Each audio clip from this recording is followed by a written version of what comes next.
Wow. Thank you, Barbara, for that wonderful music. On today's date in history, 1965, February 21st, was the day that Malcolm X was assassinated in the United States. In this Black History Month, as we talk about beloved community, I had in my mind that today I would do a conversation about Malcolm and Martin.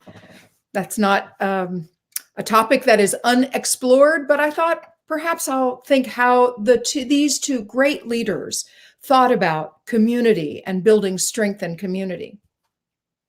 That was until I read an article that quoted Lena Gardner, Minneapolitan, the executive director of Blue, Black Lives of Unitarian Universalism. And she said this in the Star Tribune in January. She said, women are missing from some of the most prominent stories from the civil rights movement because they weren't provided the same privilege to leave their homes and jobs to participate. Quote, I don't think anything significant is going to change, she said about the future portrayal of Black women in the current movement for justice. She continues, there is this whole fetishism and cult of the charismatic Black man. I don't think that will change.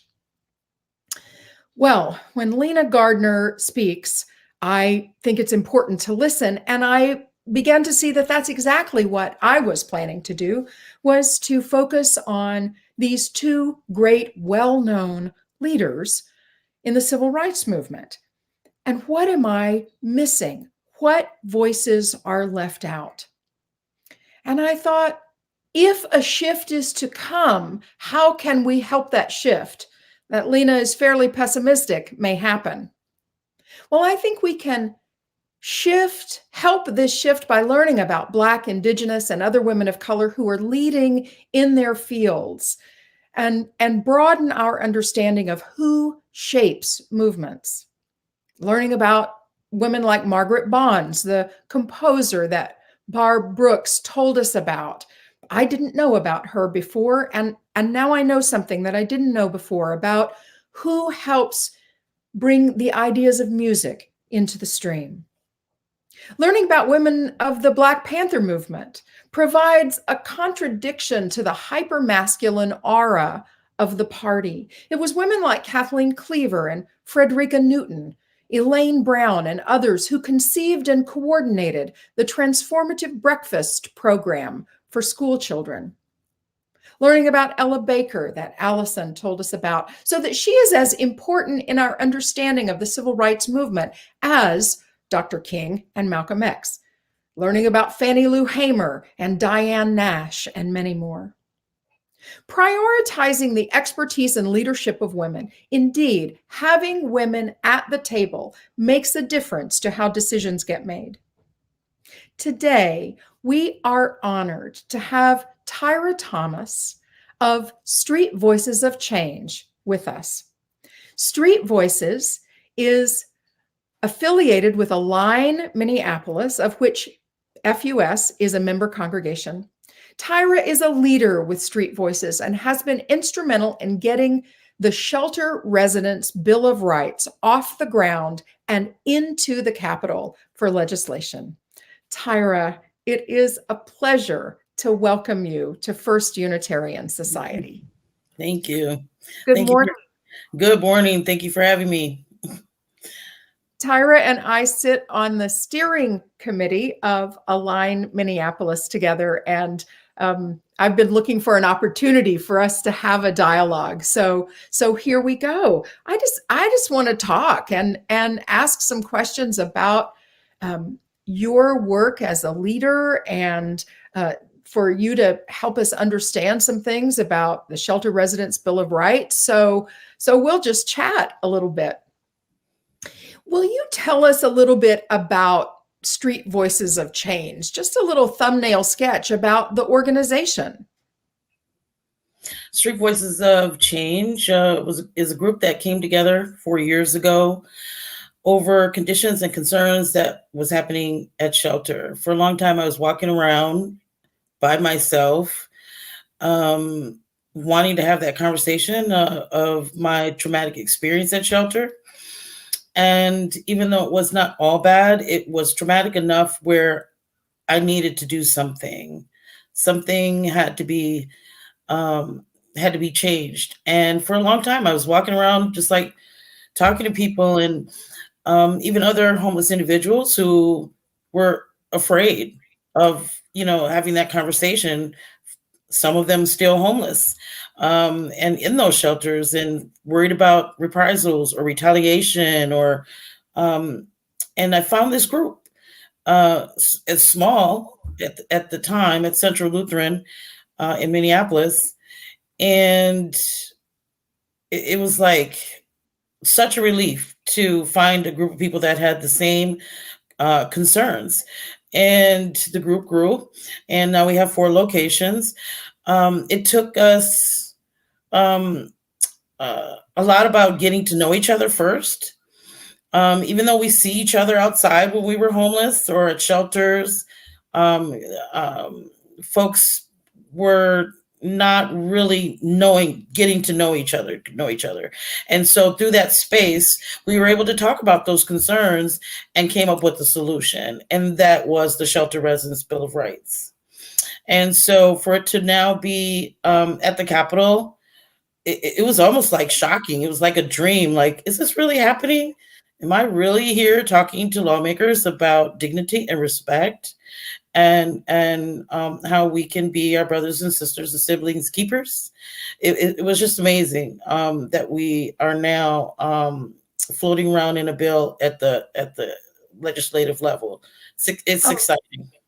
that is wonderful. Can you tell us a little bit about what the Shelter Residence Bill of Rights, um, a little bit about what it says and what it will do? How will it help protect people who are having a lived experience of homelessness who are in shelter? What it will do is it's setting a standard of treatment. It's setting a standard of disclosure. A lot of I actually didn't know what I was getting into going into a shelter. I didn't know what to expect. I didn't know what, I knew that if I did something wrong, they'd kick you out, or or there was conditions around my body in that space. But I really didn't have an understanding of what the shelter was supposed to provide for me, and how I could navigate a pathway home. And so that is what the Shelter Residence Bill of Rights is going to do. It's going to set a standard that that the community at large that cares for folks who are outside. We saw it this past summer, where it's just in your face now. You can't just drive by it without seeing it. It's everywhere, and folks wanted to come out. Neighbors came out. Powderhorn Park, that whole situation. Neighbors really did come out and say, "What can we do?" Because people gave, people donated, people did all these things, and they're like going, "Why are people still outside?" And when they start finding out that they had same traumatic experiences at shelter, um, they want to get involved. And so Street Voices has had lots of support from Align and from FUS and others on that team. And it's just about like an aftercare, because when you're displaced, anything can get you displaced. Tornado, floods, I say it all the time. Divorce leads to it, separation, funeral, could even a loss of another income can put someone in that displacement mode. And shelter should be a place of what I would consider aftercare, and love people back to to their strength, and in their place of vulnerability to their pathway home. I love hearing this. And before I began to learn about Residence Bill of Rights, I was not aware that there wasn't a standard of care. It seems it is basic to human rights, and so I think the work that you are doing and helping to move it forward is giving us a basic level that we need to have. I think that's wonderful. Yes. Tyra, yeah, can you say something about how you got involved as a leader at Street Voices? I mean, you came in kind of not knowing what it would be. And then also what it means for you to be a leader as a woman in an organization where many of the participants, if not most of the participants, are men. Have there been any particular challenges for you in that? I thought about this, and I couldn't pin it down. I couldn't pin down challenges. I had my personal challenges, but the dynamic of the men and the women, because our group is predominantly men and African American men.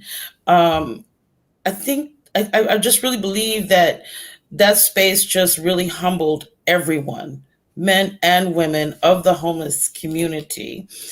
Uh, what I found that was some of my challenges was getting more women to come.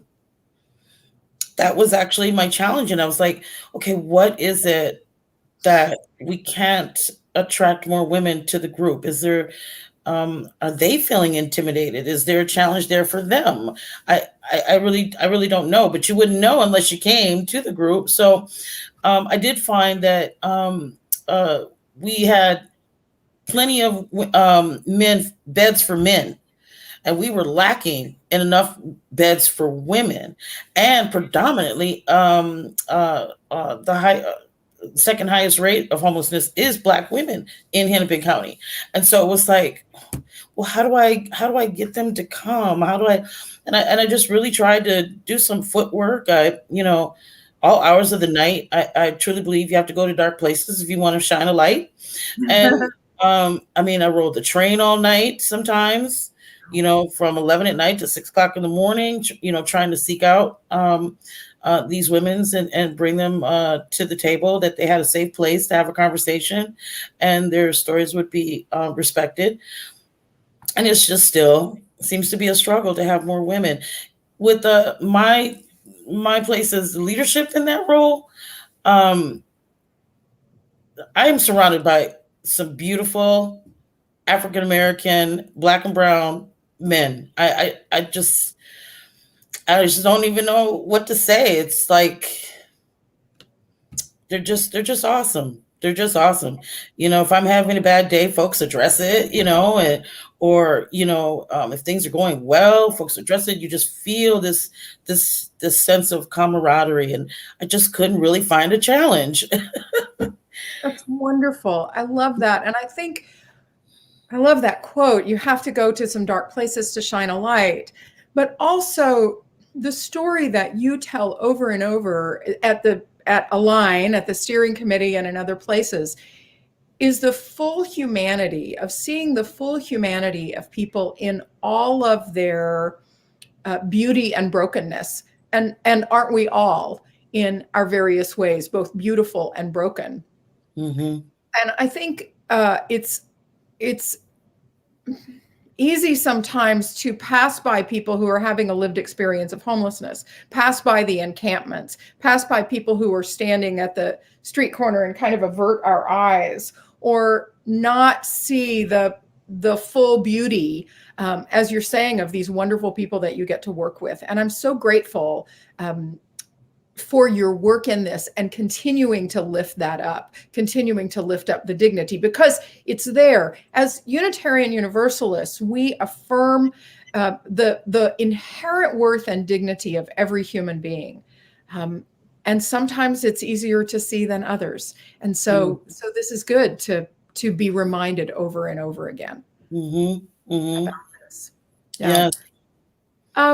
We talked about this just very briefly, and I loved what you had to say. This is kind of a way to bring our conversation to a close here.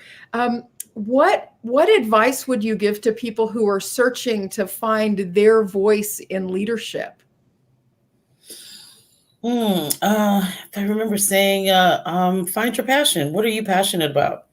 What hits you in your gut, in our lives as human beings on this earth? Is it the water's not clean enough, the grass is not green enough, I don't have enough diversity in my community, and And the guy that's standing on the side of the road, why is he standing there with his hands out? A lot of folks didn't realize that the larger community did not realize that you had to pay to stay in shelters. And some of the shelters took all your money and you only had like $100. So, for the whole month. And then you're supposed to go look for housing. So, a lot of folks, just didn't understand how they, you don't understand. Sometimes you don't get how you can impact it by finding your passion. And once you find that, then you find your voice, and then it just gravitates to you. It's just like this energy that folks will just flock to you. And that's how I felt. I just kept talking. I was passionate. I've always been passionate about helping other folks. Sometimes forgetting to even help myself. And that gets me into trouble sometimes. But however, that's what I've been passionate about, is caring for other people, standing up for other folks. And when it happened to me and I said, oh, wait, this is not just me. There are other people that are being treated like this. And if I return to that situation due to any circumstances, I don't want to be treated like that again. So to find your voice in leadership is just to discover what your passion is and what you're passionate about.